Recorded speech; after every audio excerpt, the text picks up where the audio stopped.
Faire de Bamako une ville urbaine et coquette, c'est l'une des préoccupations du gouvernement. Le lancement des travaux de voirie dans les communes 2 et 5 du district de Bamako par le chef du gouvernement répond à ce souci. Les 10 travaux s'inscrivent dans le cadre de la deuxième phase du projet d'assainissement et de développement de Bamako, une initiative visant l'amélioration du cadre de vie des populations. Le projet réalisera en tout, en commune 2, 2,3 km de voirie en béton bitumineux, 6,5 km de voirie en pavé de roche, 15,6 km de caniveau, 2,3 km d'éclairage public. En commune 5, 7,8 km de voirie en béton bitumineux, 16 km de caniveau, 4 km d'éclairage public. Les aménagements qui sont projetés pour la seconde phase permettront d'assainir, comme ça a été dit, et d'embellir 14 rues urbaines en commune 6 et en commune 5 de Bamako. Le projet vise à améliorer le cadre de vie des populations et à créer des emplois.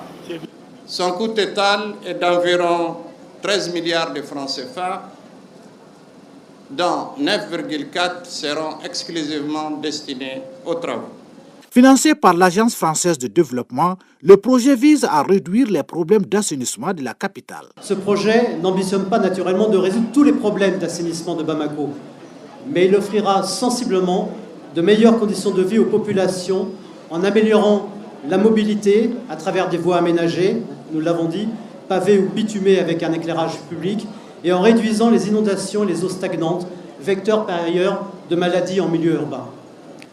Une fois l'ensemble des travaux terminés, les réalisations du projet profiteront à quelques 40 000 bénéficiaires directs, les personnes habitant directement dans les rues aménagées, et à près d'1 million de bénéficiaires indirects, c'est-à-dire les usagers des voies qui seront aménagées.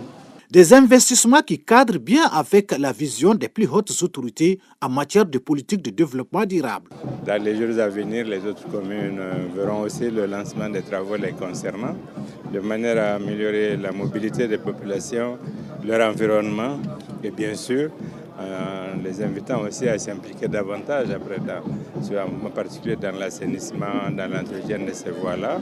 Je crois que tout cela s'inscrit en droite ligne du programme du président qui nous invite à travailler au plus près des populations, au plus près de leurs préoccupations réelles et quotidiennes, de manière à leur donner un cadre de vie dans lequel elles peuvent mener différentes activités économiques et bénéficier d'un certain nombre de facilités, de confort, mais pour que Bamako aussi retrouve un peu sa vocation, qui est d'être non seulement la capitale du Mali, qui est d'être un hub pour la sous-région et d'être un exemple aussi en matière d'urbanisation, d'assainissement, de qualité de vie. Les bénéficiaires, à savoir les habitants des communes 2 et 5 du district de Bamako, ont magnifié leur choix à travers les prestations de la troupe des supporters des Aigles du Mali et l'artiste Amiouassi.